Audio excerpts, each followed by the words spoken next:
Hi everyone, Trina here, and this is 7.1, and we were getting into how I met my first Dominion. So, we will begin with how I met my first Dominion in Origins of Angels, and we covered the first four, first being thrones, second being seraphim, third being cherubim, fourth being dominion. And this is where she's telling us about how she met her first dominion. So, over the past 3 decades, I have had the pleasure of meeting 4 different dominions. 1 in New York, 2 in Egypt, and 1 in Greece. And I dare say there may still be others that are active on the planet. My first encounter with a dominion took place over 20 years ago at the Metropolitan Museum in New York City. Strolling through the Near East Wing, I wandered between 2 of those huge stone sphinxes that rose 14 feet high.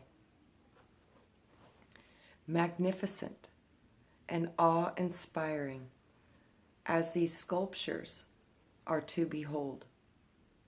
You can imagine to my surprise when one of them spoke to me telepathically. For the next hour, I sat on a bench before both dominions, totally entranced, having a most profound experience as these highly intelligent telepathic beings took me onto a journey into the higher realms. I was so altered I could hardly speak. Slowly, I pulled my journal from my satchel and tried to harness my mind, which seemed to slip away into beingness at every turn. But with painstakingly concentration, I began to ask them a series of questions. Realizing the extraordinary power of this encounter, I wanted to know who it was and what had just happened to me. The Sential introduced himself as a dominion, but I had no idea at that time what a dominion was. He told me that he was from the higher angelic orders and had been summoned to earth long ago with other dominion. They seemed to be completely unconscious, or at the very least asleep.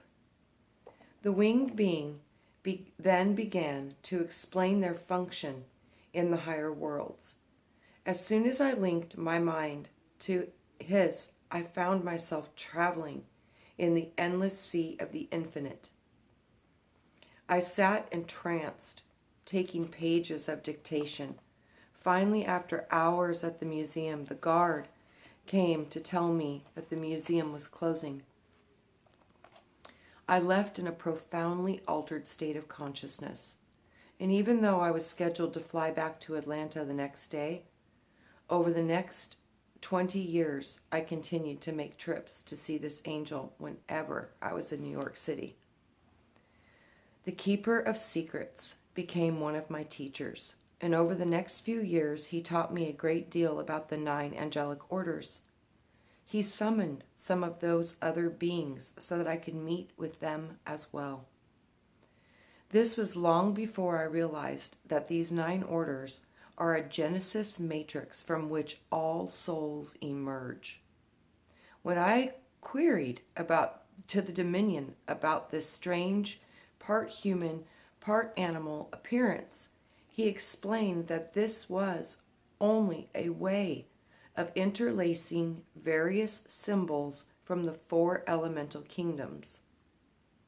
Since dominions hold the power of the number 4, they are likely to embody aspects of all the elements: the eagle's wings for air, the ox's hooves for earth, the lion's heart for fire, and the human head for water, the flow of cosmic wisdom. While I am sure that there are many stone sphinxes that do not have an angelic spirit attached to them. Clearly, some do. I met my second dominion in Cairo, at the Egyptian Museum. He seemed most interested in speaking with me, since most human beings are oblivious to these sentials. Unfortunately, I had little time to speak with him. I had a group of 22 pilgrims on a 2-week tour through the temples of Egypt. Later, I was to meet the great Sphinx of Cairo, who is still very much alive. And she told me about the labyrinth of the underground temples that had once been built on the Giza Plateau, beneath and behind her body, temples that were once used for spiritual initiations of the holiest kinds. But that is a story for another day. I met my fourth dominion at Delphi, at the museum beside the Oracle Temple. Yeah. She told me that her name was Naxos and that she had come to Earth long ago with 64 other dominions. They were scattered across the Earth as part of a complicated grid, meant to act as a relay system for communication with the ancient priesthood. This system was now broken. When I asked her if she knew the dominion in New York, she didn't seem to know where New York was. Perhaps the name was too modern for one that she had once known this territory by. Another name, certainly. The statues at New York met had once resided in the Middle East. The dominion told me that she had chosen to remain at Delphi, awaiting the ancient priestess, healers, and wise ones, and reincarnated initiates worthy of receiving the wisdom that she protects. The next day, due to my utter surprise, I opened a book and found a picture of her. Beneath the photograph, it read, "The Sphinx of Naxos." While this might seem astonishing, such events are not impossible. After all, these are angels who can dwell in any matter that they choose. Figure 14.6, the two dominions that I met at the Metropolitan Museum in New York City.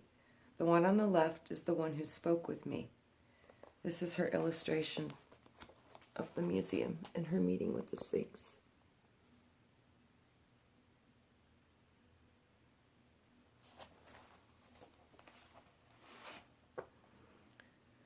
As a historian, I am a vivid fan of museums, and I have been in these temples of history in many great cities, including the Louvre in Paris, the British Museum in London, the Warsaw Museum in Poland, the Vatican in Rome, the Smithsonian in Washington, D.C., and many others. As a mystic, I am attuned to picking up the energies invested in these great works of art. Yet, I have only found the residue of sentient beings in the ancient statues of a half-dozen countries: Egypt, India, Bali, China, Thailand, and some of the beautiful Christian statues of Saint Francis and Mother Mary. None of these were angels, however. They were saints, masters, gods, or deities from higher realms, but not angels of any sort. There is a distinct difference. When I look back on my thousands of readings, I have found that there are few souls from this angelic order incarnated in human form. I have only found 4 others beside myself who source from this particular order. The dominions causing me to believe that it is a very rare for them to come to earth. Dominions are wonderful teachers, yet their greatest power lies beyond the providence of the mind, for they are deep and endless. Once you enter into rapport with one of these great beings, you enter the vast immensity of silence. This is because they are a link between the innermost Arupa realms of the infinitude and the Rupa realms of form that eventually become our visible worlds. The virtues, the weavers and the power of 5. The virtues are the 5th order of angels, and they are the weavers of the time-space grid. Virtues are the spinners of dark matter grids, and thus they are the spirits of movement who weave the structure of creation with the light and sound of God. In the Summa Theologica, a writing by Thomas Aquinas on the nature of angels, the virtues are thought to be part of the celestial choir, for they weave the scaffolding, or they always told me template, of the universe through a song. This order of angels holds the power of the number 2 and the number 5.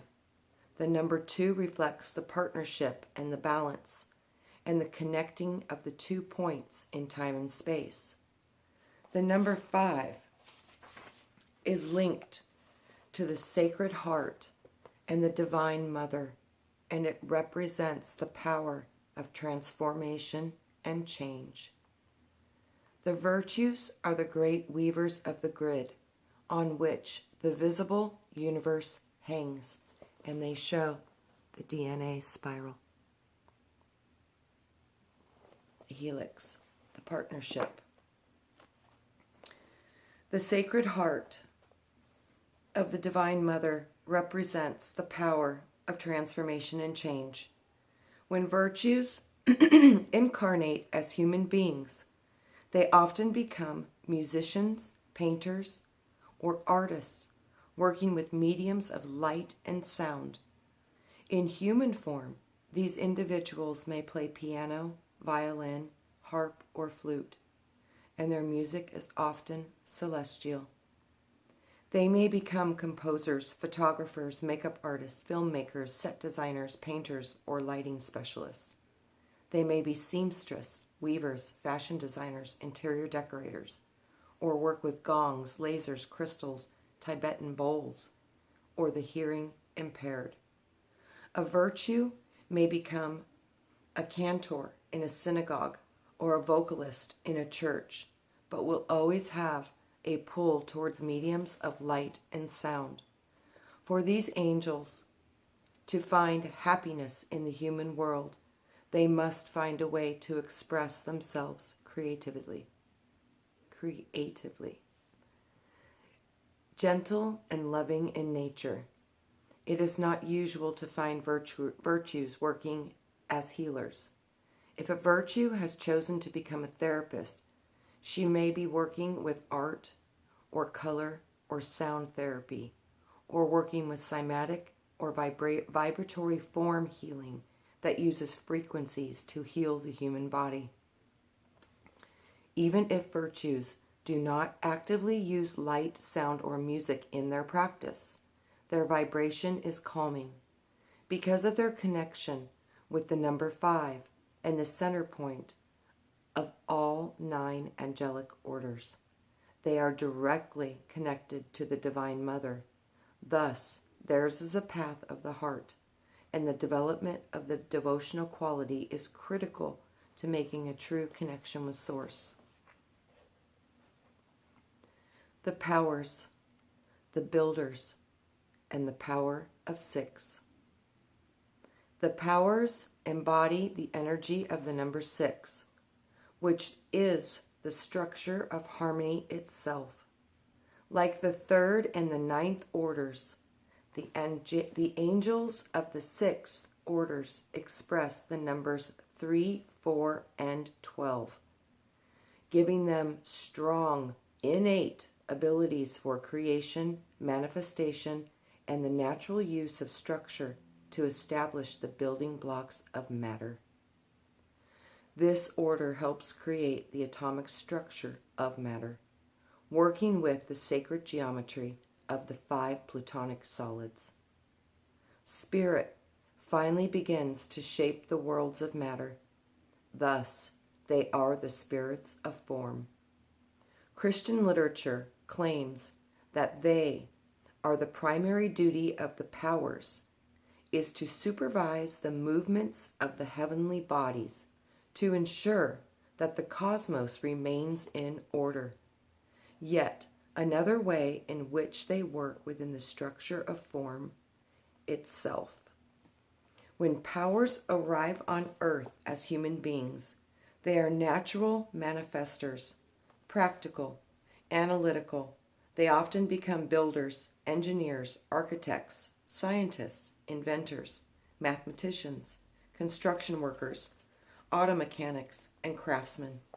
They may also be natural business people, building the architecture of a company from the ground up, or working in the world of textiles, construction materials, or any kind of merchandising. For this, the souls are very grounded in the practical world. With the power of the number 6, they naturally strive for balance in all that they create. So they may also wander into the professions of counseling, mediation, law, or diplomacy, trying to help two sides arrive at equilibrium.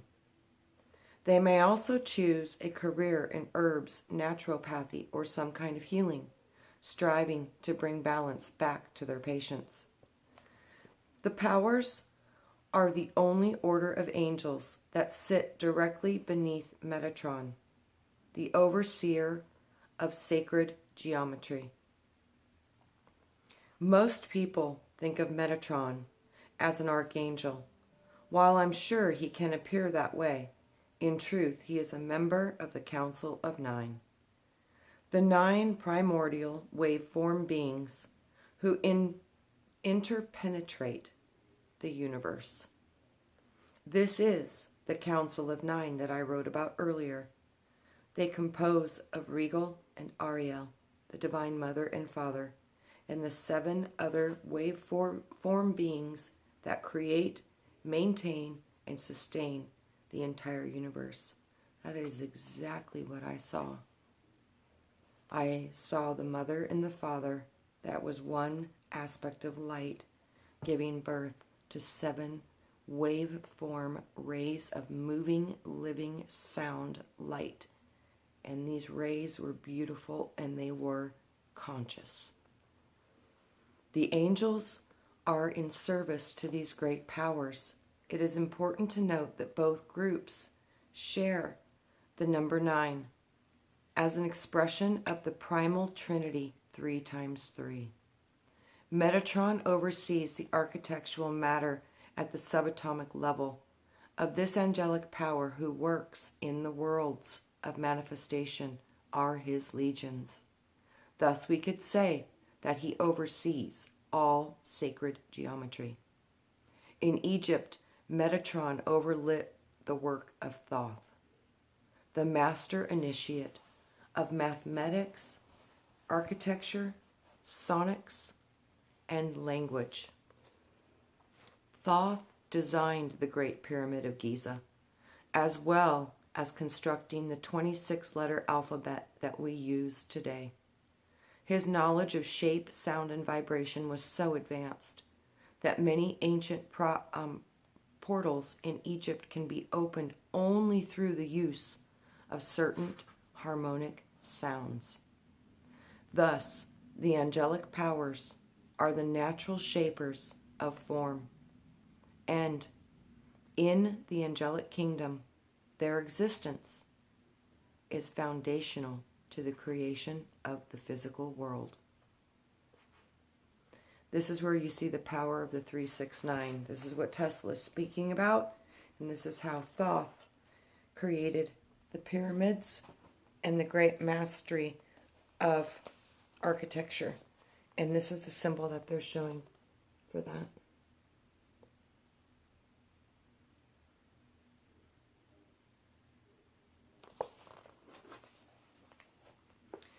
And it says, the Shir Yantra has long been known as a symbol of the structure of the universe. This symbol is the powers that are mastered out of sacred geometry and the building blocks of all matter. The principalities, the explorers, and the power of seven. The principalities, or archi, are the first in the third tier of angels and are classically said to be the angels that guide and protect nations, groups of people, and institutions such as church. The principalities are the first order of angels that I've seen in human form.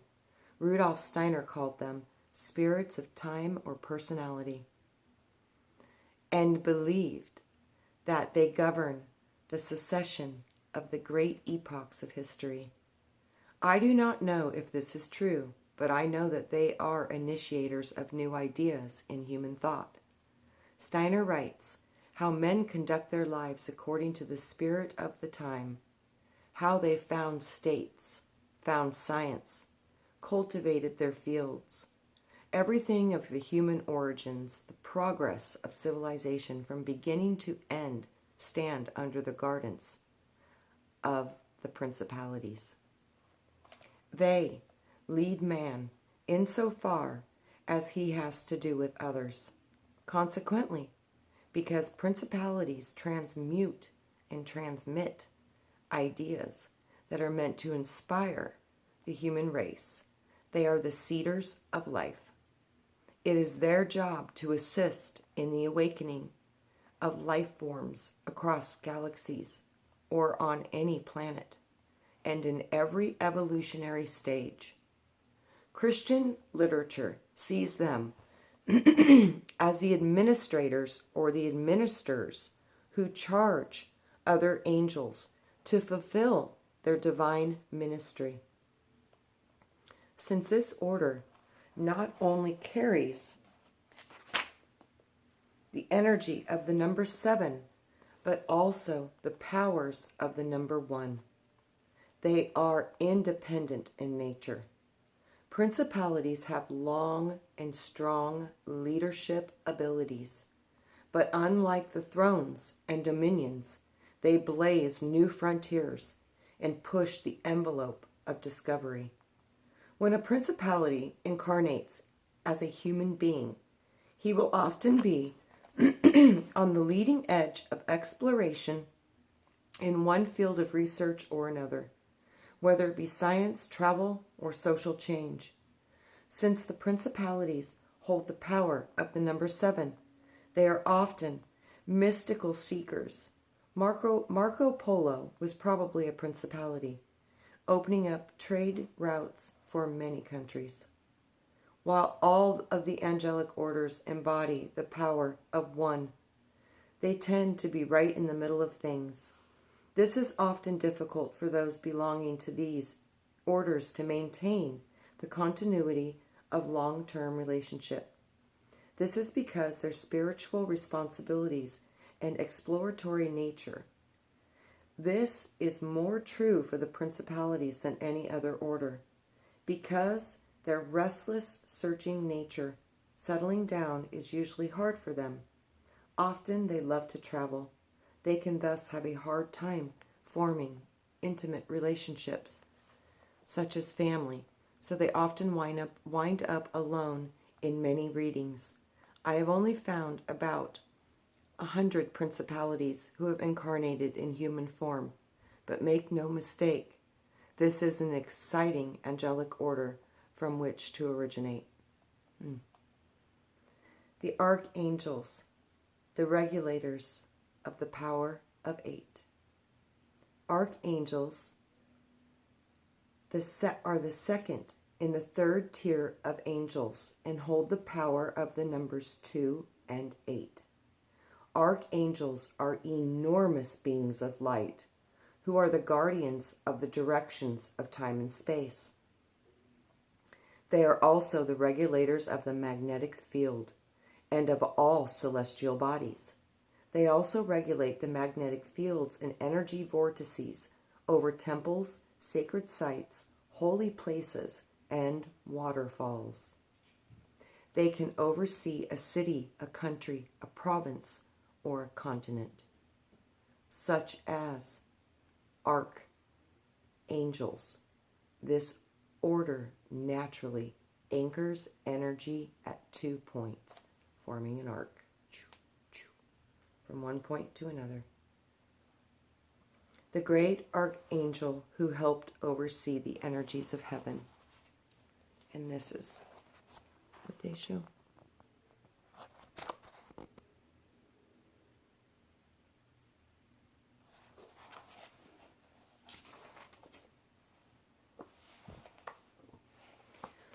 So the archangels forming an energetic arch over the sites that they protect. To the visionary eye, this may appear as a radiant being of energetic light, either with or without wings. Rudolf Steiner thought of them as fire spirits because of the brilliance of the light. I could see them as great spirits who regulate and oversee vast fields of energy.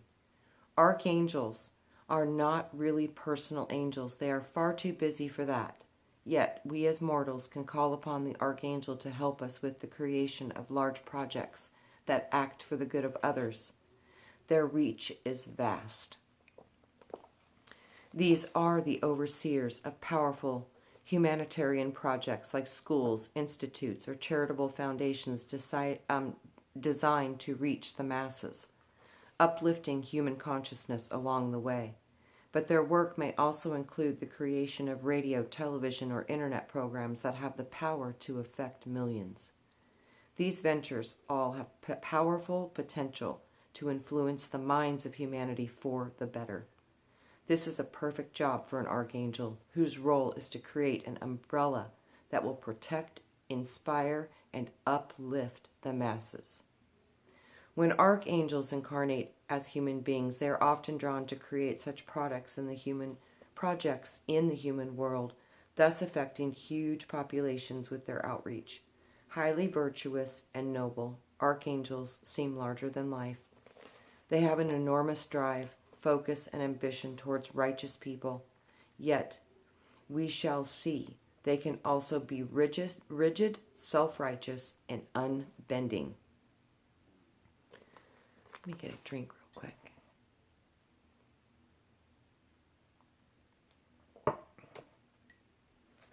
Contrary to popular opinion, not all archangels are warriors. Archangel Michael is the most famous of all the archangels, although we hear about 7 other archangels who are said to surround the throne of God. I've seen that. According to angelology, these are Michael, Raphael, Gabriel, Uriel, Zadkiel, Samael, and Anael. However, I have seen that there are many types of archangels, and these include archangels of healing, virtue, truth, beauty, love, knowledge, teaching, and wisdom. I am always profoundly moved when I meet an archangel of beauty, love, or wisdom. For all of that powerful energy is focused through the radiant heart of wisdom.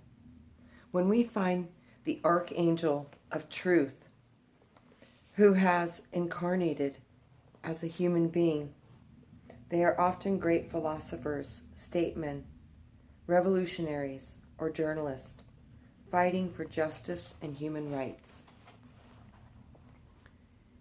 Healer archangels in human form will be those who seek to increase the range of a particular healing method or mediation that has the power, my throat, a lot of talking. So they can, or the mediation that has the power to help large numbers of people. They can also be those committed to healing the mass consciousness of a nation, a city, or a race. These large national wounding patterns that can create enormous problems, not only for a particular country, but for the rest of humanity. Consider how these karmic problems found in the Middle East today affect people around the entire world. And during the first half of the 20th century, we saw the same kind of national patterns played out in Germany, with the inciting events of the 2 world wars.